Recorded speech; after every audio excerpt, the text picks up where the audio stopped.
As a small business owner, you deserve more. More confidence, more connectivity, more of the tools that help your business thrive. And at Cox Business, you can expect more from us. We don't just have sales reps. We have perfect plan identifiers. People who will work with you to make sure your business gets everything it needs and nothing that it doesn't. Your business deserves more, and that's why you can expect more from Cox Business. Call 800-526-8572 to switch today. There's nothing more predictable in life than the unexpected. Lightning will always strike. Hail will fall on roofs. Fortunately, there's AAA. AAA has been helping members stay prepared for over 100 years. So when unusual storms, fallen debris, or sudden leaks happen, you'll be covered. Check, check, and check. Get the home and auto insurance you need by talking with a AAA insurance agent today. Visit AAA.com/insurance or stop by your local AAA store.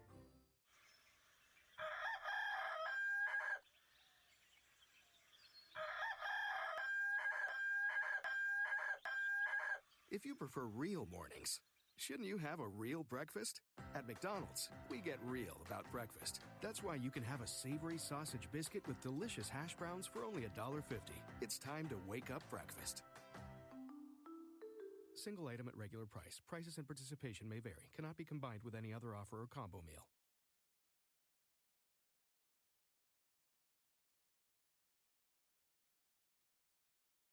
My son was in the Army back during Desert Storm, but even then he wanted an MBA. He looked at a dozen schools, but only one offered the online education and flexibility he needed while he was in a tent in Iraq. Grantham. Thoughts of suicide may feel impossible to overcome, but with help and support, you can find hope and meaning. Call the National Suicide Prevention Lifeline at 1-800-273-TALK to speak to a counselor, or visit suicidepreventionlifeline.org. It's free, it's confidential, it's available 24 hours a day, 7 days a week. And even if it feels like it, you're not alone.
Wrong one. Hello. This is Cyber Wars. And I'm here with Orty Packard, I think. You still there, Orty? Yay. I know, right? It's like Monday nights without Orty are not good nights. I have grown used to you on Monday nights. Yeah, actually, that's the one thing that you're never sorry to get rid of is a rash. Come on, Orty.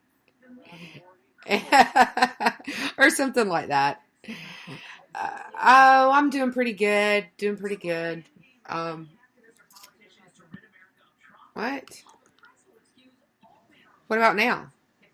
How about now? Can you hear me now? Okay. Let's see. All right. Can they hear me? They should be able to. Don't hear hi. They should be able to. I can see you. Can you see me? Uh-huh. You see me? See me, feel me. No, I'm not doing a rock opera now. No time for that. Okay. So. Okay. But, okay. Okay, now good. All right, here we go. Take two. You guys I'm need like to. a rash. Yeah, really. A rash of Orty. Yeah, rash of Orty. That was pretty much all you guys missed was the rash of Yeah. Orty. Orty's a rash. So how you doing? Oh, I can't complain. I really can't complain. Not tonight, anyway. Nice. Catch me tomorrow. Actually, I'll complain later in the show, as you know. I know you've got a rant coming on. Yeah, rant in the second half. Because Orty set the schedule, and I guess he didn't want to hear it in the first half of the show. So, so we're going to talk about. It was actually because it is.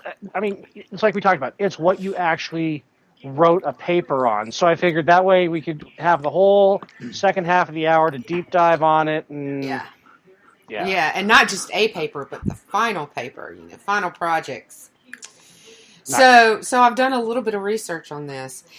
Yes, but you may know what you're talking about on that one. Right, exactly. And in the first half of the show, we get to talk about me being right.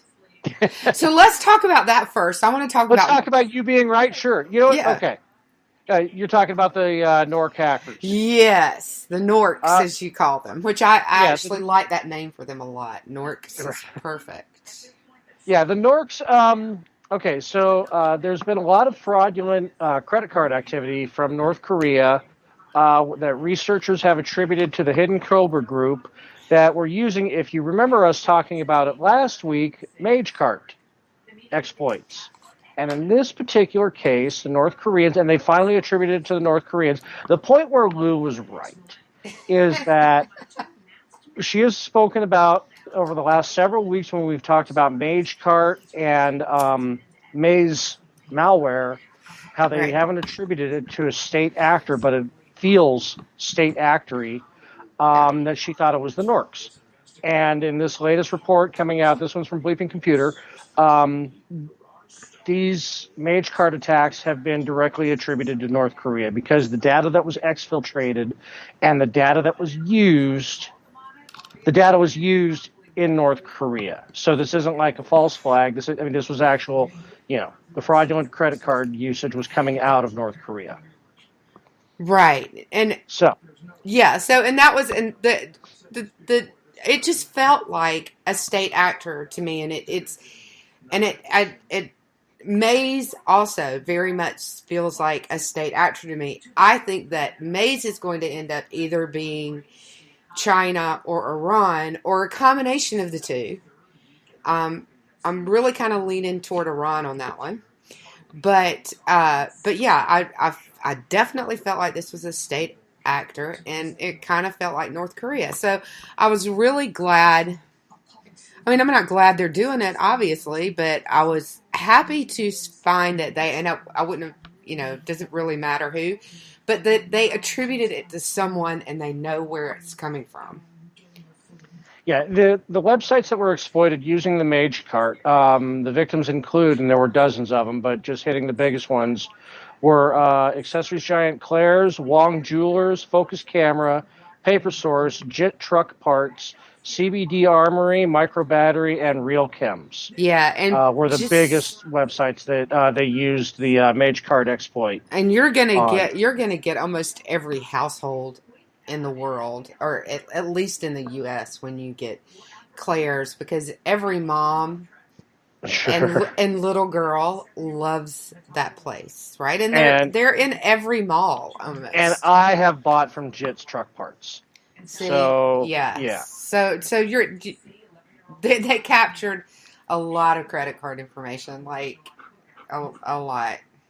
And they were pretty savvy the way they did this one, too, is that they exfiltrated the data through other legitimate shopping carts.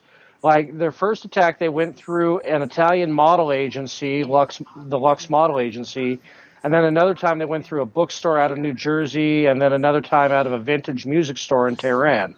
So what they would do is they would exfiltrate the data to this other shopping cart and then use that one once to pull the data out. So they would move it off the big sites to a smaller site and then exfiltrate all the data off of the smaller site.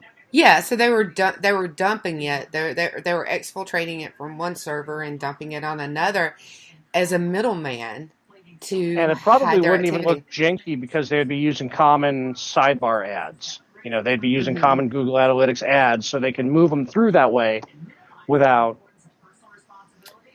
Yeah, and the one thing I said to you before the show was it's scary how good they're getting. Yeah. Yeah, because this is obviously not good enough to hide forever, but it took quite a while. Did you see what MageCart it first came around in 2017? Yes. Yeah, and so, I mean, they did this for a few years before they ever really got caught. And their use of this particular malware got more and more sophisticated over time, right? So they found more and more sophisticated. That's what we talked about last week. Were talking about, where they would hide the JavaScript, the sniffer script inside of an image, inside of the favicon for the website. Right. And, I mean, to use the favicon, that in and of itself is pretty creative, right? I mean, nobody reads header data. Nobody reads header. Right. Well, as you know, I do. Right. Well, okay. No, but okay. When you're looking at ripping off an element that you like from a website, it's never in the header. All right. It's never in. It's always in the. Ooh, I like how they did that transition. How do I steal that? Right. Is that no? Yeah. Absolutely. You're not gonna. Yeah. Right. You're not gonna look at that. Most people overlook that code. Security people look at that code because that's the code that tells people what to do. That's where you put security code. That's where code can be vulnerable. So security people look at header code. We are the only people that look at header code. So you're absolutely right about that. But I mean, but they hid it inside an image. It wasn't even in the code. It was in the image that is referenced in the header code. So I mean, it was like it. If you know what steganography is, that's where you hide code inside an image. That's how they were doing that, and it's extremely creative. It's just a very creative way to do it. Well, and we've even talked about that on juxtaposition when we've talked about number stations, on how the Cuban Ministry of Intelligence, in the number station they have pointed to the United States, they will do a hybrid where it'll be audio and data, and the data is usually a JPEG. So that'll be, the code itself is inside of the data of the JPEG. Right, and the researchers that found this were from Sansec, we want to be sure to give them a shout out. Credit, Ruby. Yeah, can you hear her? Damn it. Yeah. She was so good. She was being so good all night. I know. I get on the radio, start getting excited, and she wants to talk. So yeah. I mean, the way that they connected the dots from one server to another, and found how they were moving. They just kind of followed the data from one server to another, which was really. I mean, they really did a good job. I'll post the flowchart in chat. It's the flowchart that they use to track the movements of this particular exploit of MageCart was pretty. It was very good. Pretty intricate. Yeah, very good job by this company to track down the state actors that have been basically pulling the wool over a whole lot of eyes for several years. Good job. Good job, Sansec. Good job, Sansec. Well done. What, Ruby? I know she wants to give a shout out to Sansec as well. On. All right. So, Secret Service. Yeah, Secret Service. Last month, the Secret Service put out a warning that there has been an increase in of hacking attempts and malware ransomware distribution through managed service providers. Now, these would be, they're talking, high tens to 100 of them. And the warning went out that with everybody working at home, the MSP attacks in 2019 alone by GandCrab and Revil went up to 63 incidents, and even more so in 2020. Yeah. So the significance of this, you can hear me, right? Yeah. Okay. So the significance of this is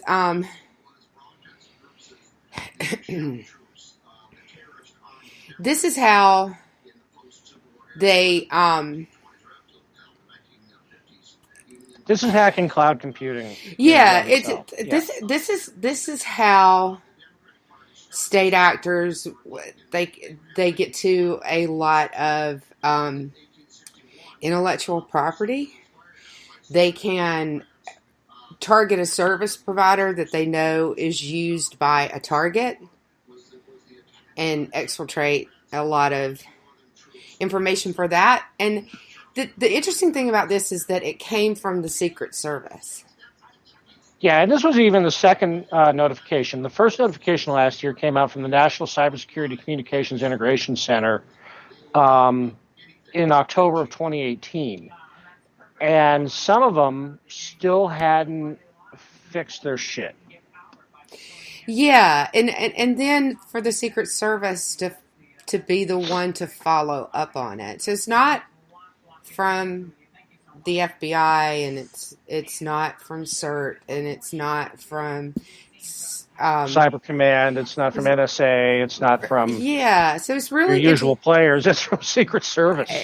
So that was really interesting to me that it came from the Secret Service. Yeah, they are not known for tech security. So when they're putting out a statement, that's putting vendors who work with Secret Service on notice, saying, guys, fix your shit. Yeah, that's one thing. And the other thing that kind of hit my radar is there some financial, because that's another responsibility of the Secret Service. So is there some financial aspect that put it on their radar that made it an issue for them? So I thought that part of it was really interesting as well. Yeah, Huntress Labs provided support for at least 63 incidences in 2019 with vendors such as ConnectWise and others. ConnectWise sent out an internal alert to its customers about ransomware gangs exploiting improper. The crux of this is if you're using an MSP, don't just use the wizard. Don't just do default setup, because you never want to use that. I mean, we've talked about that with your own router. You know, if you're using an MSP, or if you're working for a company that uses an MSP, please just do not take the easy, lazy route of just running a wizard and calling it good, because that's using a lot of common keys that we talked about being a bad thing last week. Right, and so Armor, which is a threat intel company, identified 13 MSPs that were hacked in 2019, and their infrastructure was abused and used to deploy ransomware on the networks of their customers. So they hacked their infrastructure and used it to attack their customers. Yeah, it's quite the supply chain you get to. If you can hack into an MSP, you have access to a lot of companies. You know, it'd be like, you know, if you were to hack into GoDaddy, you have backdoor access to a lot of websites. Right. Yeah. You know, this is the same principle with what an MSP does, except it does it with cloud computing, cloud storage, so on and so forth. Yeah, and an example of one of these companies is one of the largest one is called ConnectWise. Right. That's one of the larger MSP vendors in the market. So guys, fix your holes. Yeah, and listen to us, and we know some of you do. Fix your shit. Right, and don't never just load the default and roll with it. Yeah. It's a good, I mean, I recommend that for everything. I mean, if use a wizard the first time so you can get the feel of what's going on, then immediately go back and do it the hard way. Well, yeah. Change, right, exactly. And harden the passwords. Harden your passwords. Change your Wi-Fi network's name to totally not an FBI van. Things like that. Right. Totally not the party van. Right. Yeah. So. And so then # not a Fed. Right, exactly. And that was, so this story came out July 6th. The first warning about it, I think, was June 12th. So this has been kind of on the radar of the government to get people to pay attention to these vulnerabilities for several weeks, quite a while. And you said the first one goes back a couple months, right? Yeah, the first one went back to 2018. Right. Oh, and right. Yeah, and then so yeah, because they've been getting hacked for a while. Sure. Yeah. Sure. And this is this actually dovetails into to our next story, which is the NSA releasing guidelines on securing IPsec virtual private networks. This just came out from the NSA in the last week as well. Yeah. So, this is that the NSA is. You don't see them do a lot of these warnings either, and it's really interesting that in the Trump administration, we're seeing warnings like this come out from different directions. And I don't think I've really gotten, because I saw some this week come from Cyber Command, and we've seen them. So normally they were all funneled through Cyber Command or FBI. Well, CERT or the FBI. Like Cyber Command over the past few years hasn't done a lot of alerts like this either. So this is a really interesting thing to me, and it's kind of there's a policy change behind it somewhere, and I don't really know why, and I don't know if they're doing it to get people's attention. And I was just going to say, I think that might be it, because certain people hold different departments and different levels of esteem, right? Where it's like, if you get a warning from the NSA, that's that scares a certain element, where when you get a warning from the FBI, that scares a certain element.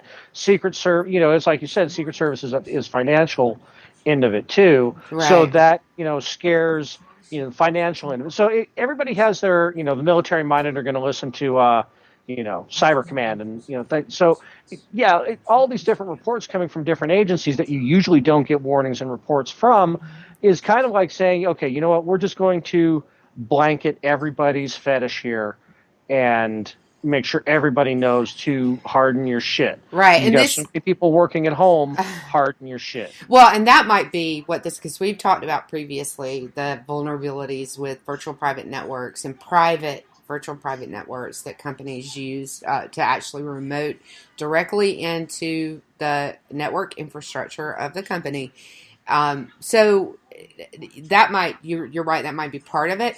And this is actually guidance. So, I almost wonder if they had the NSA issue the guidance on how to secure your network, because people will listen to them because they're in the NSA. Yeah, this is pretty common sense stuff, but it's, reduce your VPN's gateway attack surface. And you don't, try not to broadcast on every channel. Verify that your cryptographic algorithms are NCS CCP or CNSSP 15 compliant. Avoid using default VPN settings like we just talked about with, and remove unused or non-compliant cryptography suites. Apply to your patches. Patch your shit. Which you shouldn't. But make sure it only comes from a vendor. Don't go on GitHub to patch your shit, because that's what we talked about last week with the Mage Card exploits. Exactly. And you shouldn't have to tell people to patch their shit. I mean, you really shouldn't have to tell people to patch their shit. No, but they don't. Hey, as big a nerds as we are, Lou, that we're also lazy as fuck. Especially when it comes to our own stuff. Somebody tweeted, like a one-line tweet, about programmers are lazy, and I almost replied to them and said, that goes for hackers and security people too, but I didn't. Right. I didn't. I was like, no, there's enough fights going on Twitter. I'm not going to start one. But if you want to see the most swish system you'll ever find, is look on the other side of a router of an IT guy. Right, exactly. So the truth is that there's a lot of steps that you have to go through, and once you reset something, you have to go through those steps all over again. And sometimes we miss some, and sometimes we get lazy because it's a lot. We're just going to run the backup, and it's okay. We updated our firmware, we patched our stuff. We're going to run the backup and not fix the holes that we knew were there because we don't want to get to it right now. I swear I'll do it tomorrow. I swear I'll take out the trash later. Right, exactly. So, but when you've got somebody's company and somebody and like a whole bunch of people's livelihoods in your hand, that kind of makes me want to go. Yeah, this is not when you're lazy. Right, no. You get to be lazy at home, but not at work. Right, yeah. No, it's it's like when you're an air traffic controller. That's not the time to be lazy. And when you're at home, you cannot take the trash out. Right, exactly. And some of it, there's a lot of reasons that people do stuff like that. And unfortunately, a lot of it is that as much as they should, they don't know any better. Right. So, I mean, this is just like it's the basic same kind. It's basically the same kind of configuration that we've talked about with so many other things in your home router, except that it's on, a business network. It's on a VPN. It's on a very large scale. Yeah. Know what ports are open, and if they are open, you number one better have a damn good reason, and number two, you better be filtering. And if that's not the case, then, that's where they're talking about the attack surface, right? So that's, it's just really basic things. But when we get to this level of the government warning people multiple times, right? And then the NSA issues this, really, IPsec for dummies kind of thing, right? And you're going, or how many? How bad is it out there that even the NSA has to go, guys? We're just walking in. And I have had security admins and network admins and all sorts of people tell me that it's really bad. And I can think back when I was in big companies, and it's probably bad. It's probably really bad, and it shouldn't be. We've been warning a lot of people on make sure that you're protecting your company from yourself and don't use your kid's gaming rig to VPN in and don't let your kid play. I'm starting to think maybe we should issue that warning the other way around, is harden your shit at home so that way your sloppy IT VPN isn't open to your stuff at home. Okay, so that's the other thing that's probably going on is that, and we talked about this too, right? There are a very limited number of people that were actually remoting in to the infrastructure through a VPN before the Rona happened. Right. And that when the Rona happened and everybody had to work from home,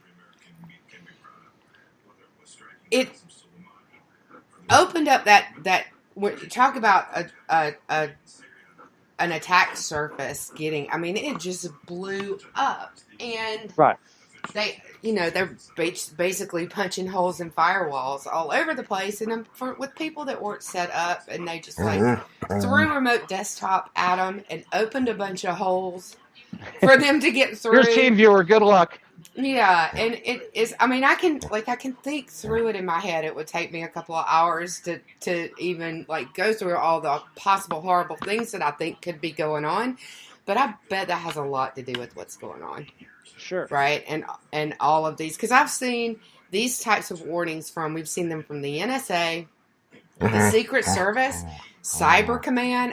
They're just basically pulling everybody into the warning system and say, you try telling them, because we've, CERT's going here. You tell them because I've told them 5 times and they're not listening to me. Yeah.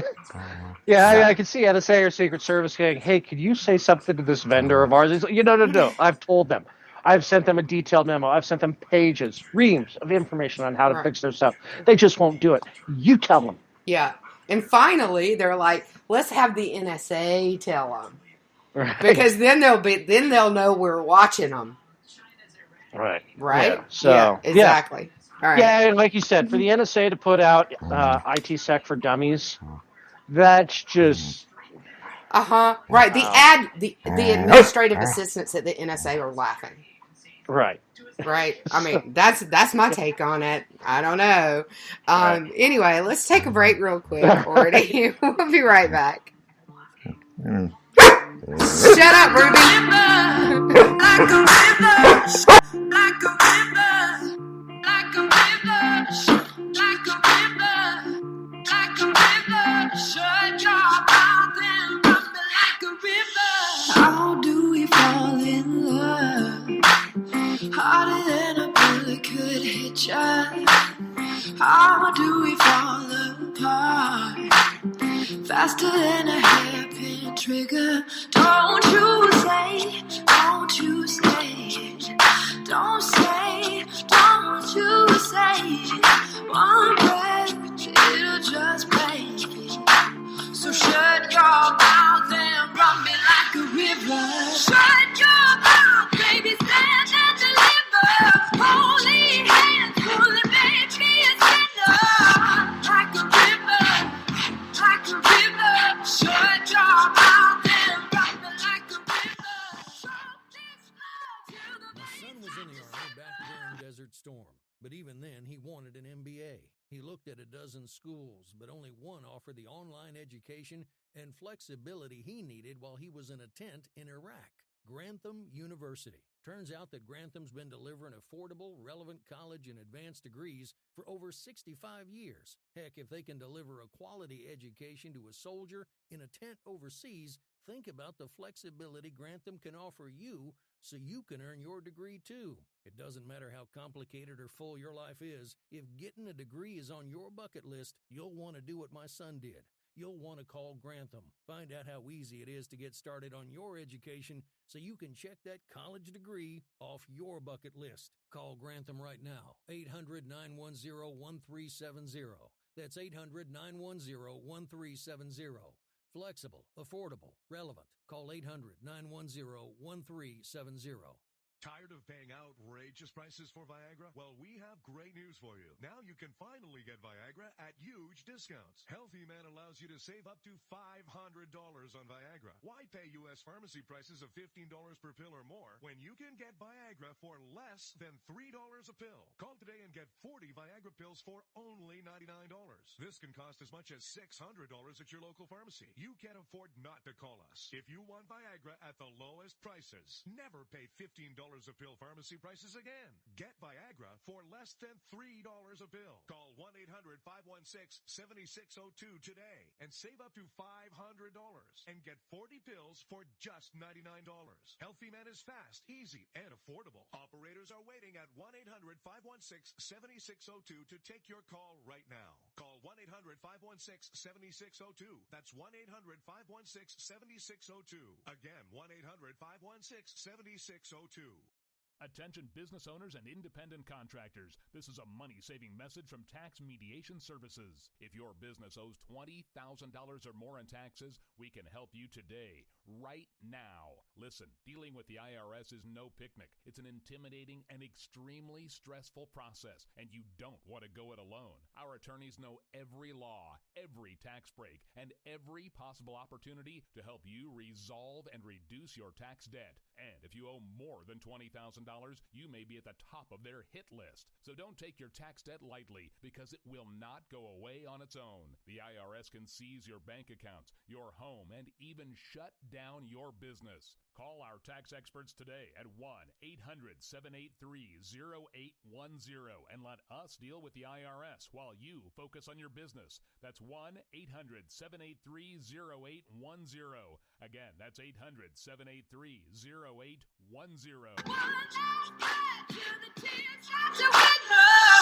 Like a river, like a river. Shut your mouth and run me like a river.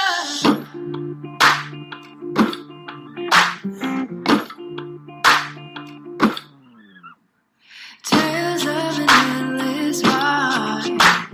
Cursed is the fool who's willing. Can't change the way we are. One kiss away from killing. Don't you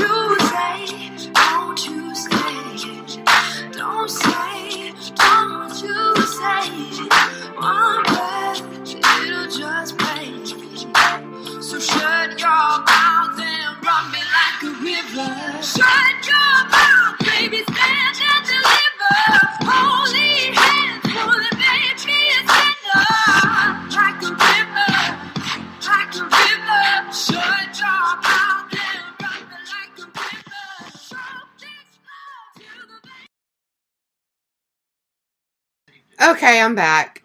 And I think Orty just sent you guys a picture of Ruby upon Yep, just dropped it. upon request. She is a handful and a sweetheart, and I love that dog. So, We saw y'all talking about Zoom and chat. yeah. So, I'm going to tell you this story. A couple of weeks ago, maybe a week and a half ago, on Twitter, some of the InfoSec, information security people that I follow, were having this long conversation about Zoom and people who are very anti-Zoom being InfoSec purists. So, we just like plain cheese pizza. We're purists on. Yeah, that's what Orty said. We're the plain cheese pizza people of InfoSec. But not today, Chi-Com right. agent. Yeah, not and today. so they were talking about, how Zoom was, they had some problems, but they seem to be getting their shit together, and all that stuff. And I just need for you people to know, the people who listen to us regularly, and we love you very much, that if Zoom had just started having problems in March of this year, I would not have a problem with Zoom. I would not have a problem giving Zoom the chance to get their shit together, even if they are a Chinese company. Get their shit together and try again. However, the problems that came up in March with Zoom had come up twice before, and some of them once or twice before, in the past 3 years. Zoom has been doing this shady shit for 3 years, saying they fixed it and not fixing it, just like TikTok did with the having access to your clipboard issue that they had recently. They had that issue before and said that they fixed it and didn't. So this is my problem with Zoom. I'm not a purist. I might be a hard ass, but I am not a purist. But hard ass, I probably am, and I'm okay with that. Right? Right. Speaking of hard ass, I am so pissed off about this one. I told you would be. God, okay. The Senate thinks. Senate Judiciary Committee, Yeah. Lindsey Graham, Tom Cotton, and Blackburn have proposed a bill. Let's find the exact wordage of it, because it just makes my flesh crawl. Lawful Access to Encrypted Data Act. Yes. Lawful access to encrypted data. Now, the first thing I want to do is tell you that in the past few years, the government has come up with an alternate name for end-to-end encryption. They call it warrant-proof encryption. And they also have said that it was developed as a means to avoid law enforcement gaining lawful access to your shit. No, it wasn't. End-to-end encryption was created to keep the fucking Chinese hackers from gaining access to my shit. Go ahead, Orty, sorry. Yeah, no, this is, it's like, we will be talking about over the next, because this is going to be our big segment. This is 25 years of encryption. This is 25 years of OPSEC, InfoSec, that not just on the private end user, but to all users, that this bill just wants to wash away. Yeah, and so... And this is what happened. So end-to-end encryption was first put in place in things like Jabber, XMPP messaging, right? So and that had just happened in, like, I forget the year. It's in my intro that I sent you, but 2015. Right. And so it was developed a few years earlier than that, but it's just come into play in, like, 2015. Well, if you'd like to know what else happened in 2015, the UK and US government hacked the largest provider of SIM cards in the world. They provided SIM cards to every major mobile carrier in this country. They were able to hack that company and get the encryption keys for pretty much every mobile device in this country. Yeah, because they're all kept in a central warehouse. Right, virtually, exactly. but still. Because someone else had them. File cabinet, yeah. Because someone else had them. So what did the security community do? They said, well, if only the user has the key and it's not stored somewhere, that's a whole lot more secure, and nobody can hack into the company and get that key and exploit that user. It was a huge leap forward in encryption security. Fast forward 5 years. The government's pissed off because they can't get the information that they want to get in every single circumstance, because the companies that for whom you are using their software, that's bad grammar, but whatever. You're using Apple. Apple doesn't have your encryption key. Only you have your encryption key. If Apple did have your encryption key, China would probably be trying to hack Apple and get all those keys. Because you know what the government fails to... This is not the first time that they've tried to do this. And every time they try to do it, what they conveniently forget is, if Apple has my encryption key for my iPhone so that China can get it, they've got Tom Cotton's key too. Got Tom Cotton's and Marsha Blackburn's and Lindsey Graham's as well. And Tom Cotton, if I were China and I wanted the encryption keys of anybody in this country, Tom Cotton and Lindsey Graham would be at the top of the list, because they're not just senators, they're also military. And they have high security clearances. They talk on their phone about stuff. You know, and they're trying to use, the examples they use for the reason for this law is December 2019, member of the Saudi Royal Air Force carried out a terrorist attack at the Pensacola Naval Air Station. During a money laundering investigation of the Sinaloa cartel, numerous lawful access issues entered because of their end-to-end encryption. Terrorist attack 2015, terrorist attack in Garland, Texas. Ryan Lynn, computer scientist, cyber stalking, threatening, harassing. 2016, FBI agents identify an IP address, sharing child pornography on a peer-to-peer program, Frostwire. Now, okay. The government has ways of getting around the encryption. Mm-hmm. They've admitted using malware. They use malware to do it. How many different types of malware have we talked about on this program that can be used to snoop your phone or your computer? Right. And, so what they want to do with this law is they want to make it to where all encryption keys are held by the either the government or the provider. So that way, if they were to go to, and they want to make it sound really good, it's like if they were to wanted to go to Frostwire, if they wanted to go to Jabber, they wanted to go to some other peer-to-peer network and say, I need the encryption key for this user. Much the same way we talked about with SIM card sniffers and everything for a cell phone. They want to be able to have the decrypt key so that way they can decrypt the conversation. The problem with that, many problems with it, but how many times have we talked about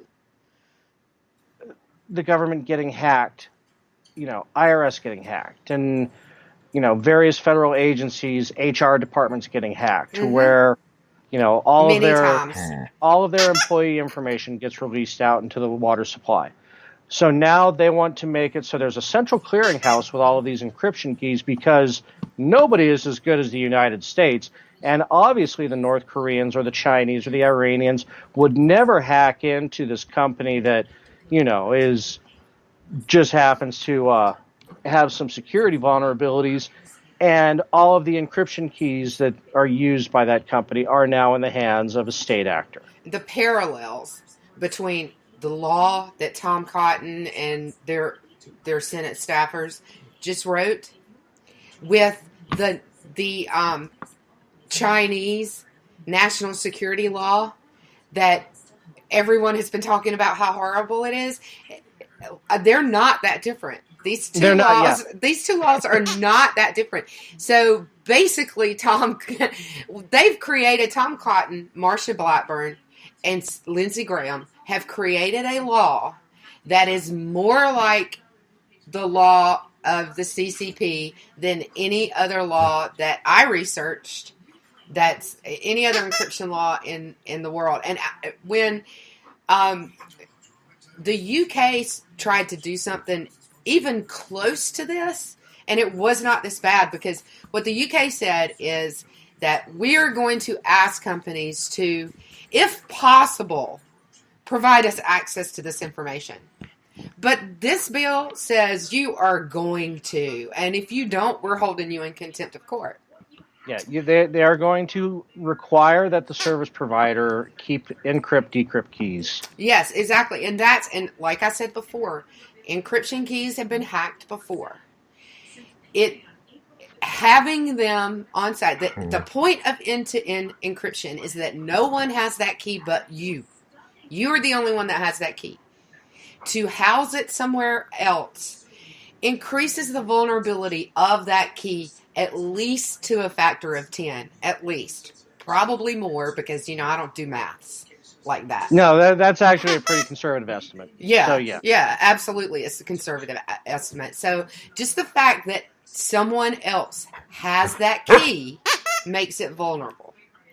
So now, in reality, right, you can reset your key. And for the record, if it's your encryption password on your phone, change the password and it changes the key. There are probably other ways to reset it, but that one definitely will reset it. So if the government went to Apple and said, we need the key, Apple pulls the key and you reset your password, it's not any good anyway. So they're making us vulnerable basically for nothing. Right.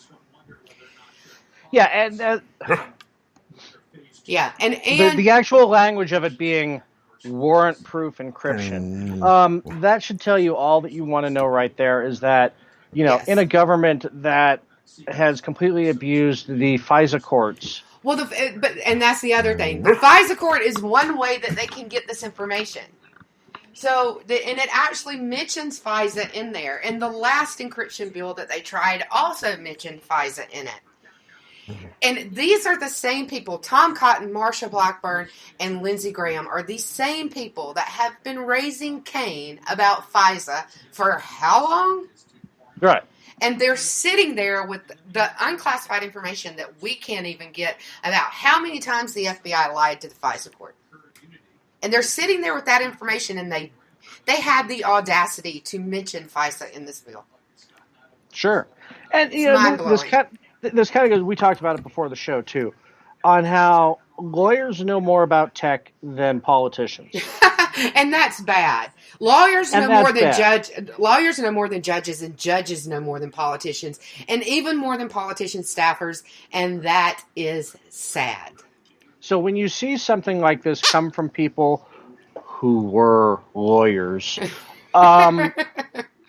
then you know that their end goal is nefarious at best. This goes beyond your average senator's incompetence.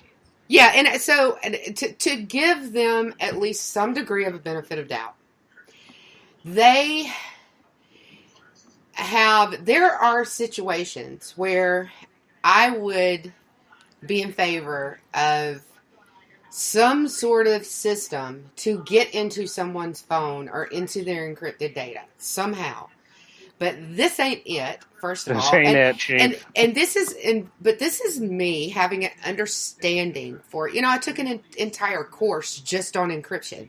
This is me having some understanding of it, right? Giving them the benefit of the doubt. They know not what they do, right? And You are even much more generous than I am. They know exactly what they're doing. well, I'm very generous when it comes to lack of technical knowledge. I am a very generous person when it comes to that. And I just, it is, what they're doing is absolutely horrible. And Bill Barr, who I almost always agree with, or I very often agree with, is pushing this so hard, right? I mean, the bill that they wrote is exactly what the Justice Department wants. It's everything they asked for. So, I mean, it's not just these 3 senators. They're really being pushed by the Justice Department to do this. Well, yeah, because they hate having to go to Apple with their hat in their hand saying, hey, we need to unlock this terrorist phone. Yeah, because Apple tells them to go pound sand, pretty much. Right. Yeah. Yeah, but I mean, they and can't. Like you said, because Apple doesn't have that. I mean, Apple Right. may have some hardware encoded backdoor. Obviously, they do because people brick their phones all the time. So, yes, but right. Well, the forensic way that you get around certain types of encryption is that you can get into the backups. You can get into the cloud backups. Apple can probably get into your cloud backup. Probably. You still need, but there's forensic software that can do that, and there are some companies, and I talked about this in my paper. There are forensic software companies that stay on top of how to do this. What the government wants that they can't get, that there's no way to get through that forensic software, is monitoring. So they can't issue a wiretap warrant and wiretap your encrypted data because it's encrypted and only you have the key.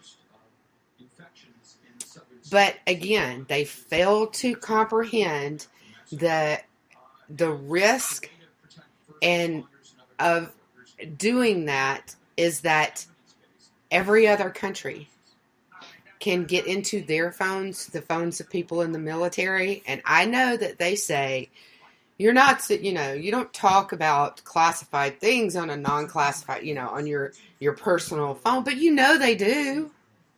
Sure. They do. So, well, even then, you don't have to talk about non-classified things.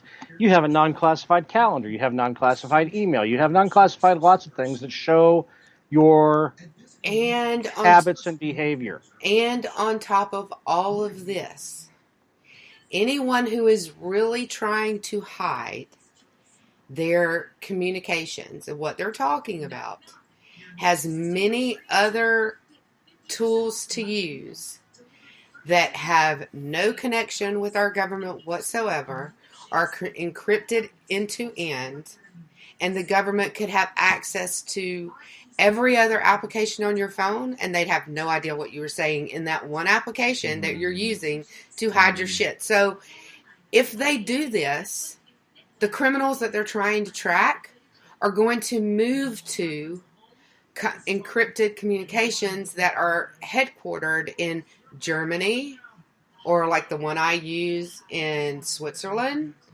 or somewhere else that the government can't get to. So what they're doing is putting all of us at risk for absolutely no reason whatsoever. It's not. This is a cyber equivalent of a gun law, of a scary gun law. Yeah. This is a red flag law. Mm-hmm. Yeah. Well, not just that. I mean, no. This is a scary modification to a scary black gun kind of law, to where it's all you're doing is putting the individual citizen at risk, and you are not slowing down your criminal activity. Punishing law-abiding people. Yes, punishing law-abiding people. Right. And the criminals are just going to get around it. I mean, I could go through, if we had time, I'd go through 100 different ways around it. Sure. It's not going to help them with Proton Mail. It's not going to help them with 3-month. It's not going to help them with Wicker. It's not going to help them with, and if they do it, other solutions would pop up in other countries for you to use. Mail a letter. Yeah. Seriously, I mean, as more tech savvy as you become, as more tech savvy as more technologically advanced as society becomes, you can go back to the old ways and nobody would know. That's probably true. That's probably true, but you don't even need to do that because you can use Wicker, and they can't touch it. Candygrams are secure. Yes, they are. Thanks, Bill. A singing telegram is also secure. Yeah. Yeah. A coded singing telegram. Maybe that's what Ferris Bueller was getting with that one Probably singing telegram he got. Probably because it's Ferris. Yeah. Maybe that was code that Rooney was coming to get him. Yeah. Anyway. But this is the worst. I've seen some bad ideas for laws. This is bad. This is the worst thing since Obamacare. No, this really is, and especially when encryption's finally starting to become good. Not just where private encryption is every bit as good as government encryption. Yeah, absolutely. So. And it's not. I mean, the hacking and stealing the keys is not an abstract. It was actually done. It was done by our country.